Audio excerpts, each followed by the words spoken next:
నా చిన్నప్పుడు రచన పల్లి నల్లనయ్య. నా చిన్నప్పుడు ఏకులు లేచిపోయి యాప పొలలతోనో నేరడు పొలలతోనో పళ్ళు తోముకునేవాళ్ళు.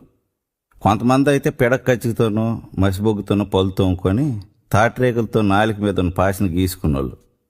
మగోళ్ళు అయితే నూతి దగ్గరే సేదలతోని నీరు తోడుకొని అక్కడే నీళ్లు పోసుకొని తానం చేసేవాళ్ళు. చలికాలంలో ఈ నీళ్ళు ఎచ్చగా ఉండేవి. ఎండిన పొల్లలతోనో పిడకలతోనో లేకపోతే చెరుకు తొక్కుతోనో 2 ఆయిలాయిల పొయ్యి మీద ఒక పొక్కల మీద తానంక సైట్లో నీరు మరగబెట్టేవాళ్ళు. రెండో పక్క పొక్కల మీద డికేషన్ని ఒక చిన్న తప్పేలలో మరగబెట్టేవాళ్ళు. పాలు సేరు లెక్క నమ్మేవాళ్ళు. ఊర్లో టీ షాప్ అతను బొగ్గుల పొయ్యి మీద టీ మరగబెట్టి ఎదురేసిన కారతో బొగ్గులను రాదేసేవాడు. స్టీల్ గలాసాల్లో కానీ గాజు గలాసాల్లో కానీ టీ ఇస్తే తాగేవాళ్ళు. అప్పుడప్పుడు కిరసనాయిల స్టవ్ వెలిగించి ఉప్మా చేస్తే ₹10 పేట నిండా ఇచ్చిన ఉప్మా తినేవాళ్ళం. అప్పుడు తూకమంతా 50 10 ఈసిడే.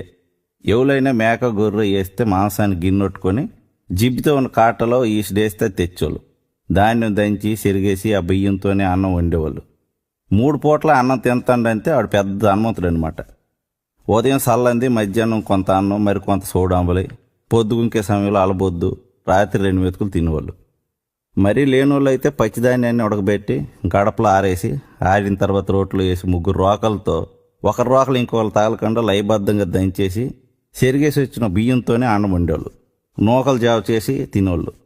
ఇంకా లేనోళ్ళు అయితే సోలుని తిరగల్లో ఇసిరి వచ్చిన పిండితో అంబలు చేసి తినేవాళ్ళు. చిన్నపిల్లలకైతే బెల్లంతో సోడిపిండి సొక్కులుండి ఇచ్చేవాళ్ళు. ఆడవాళ్ళు అయితే మధ్యాహ్నం బియ్యంలో బెడ్లు ఏరుకోవడం, శనక్కాయలు ఒలుసుకోవడం, మిరపకాయలు దంచుకోవడం చేసేవాళ్ళు. ధాన్యాలు, సోళ్ళు, ఊదలు, సాములు, సజ్జలు అన్నీ రోట్లోనే దంచేవాళ్ళు. పచ్చళ్ళన్నీ రుబ్బు రోట్లోనే రుబ్బేవాళ్ళు. కుడుములు, గోధుమ నూక ఉప్మా, అట్లు అప్పట్లోనే తిప్పినీలేవన్నమాట. రాత్రిపూట అడుక్కునేవాళ్ళు. మాధవ కావలం తల్లి అని ఇంటి ముందు నిలబడితే వాళ్ళకి అన్నం కూర వేసేవాళ్ళు. రైలు పెట్టిలాంటి ఇంట్లో గడపలో కొందరు, మధ్యంట్లో కొందరు, వంటింట్లో కొందరు రాత్రిపూట పడుకునేవాళ్ళు. జ్వరం వస్తే డాక్టర్ నాడిని చూసి నూకలు తినమని ఏవో మాత్రలు ఇచ్చాడు. అతగాని తగ్గిపోద్దని భుజం మీద నిమిరినప్పుడు సంగూరు జబ్బు అక్కడే తగ్గిపోయేది. పుస్తకాలకు ఎవడైతే అట్లవి ఇవి వేసి నలపకుండా ఉంచుతాడో వచ్చే సంవత్సరానికి ఆ పుస్తకాలని సగం రేటుకే కొనడానికి ముందుగానే బుక్ చేసుకునేవాళ్ళు. నోట్బుక్లు, తెల్ల కాగితాలు టావులు కొనుక్కొని మధ్య కుట్టు వేసుకొని రాసుకునేవాళ్ళు. కిందటేడాది నోట్బుక్ల్లో మిగిలిపోయిన తెల్ల కాగితాలన్నీ కలిపి ఒక రఫ్ బుక్ కుట్టుకునేవాళ్ళు. రేడియో మంచం పక్కన ఎట్టుకొని పాటలు, రంగస్థల పద్యాలు వినేవాళ్ళు.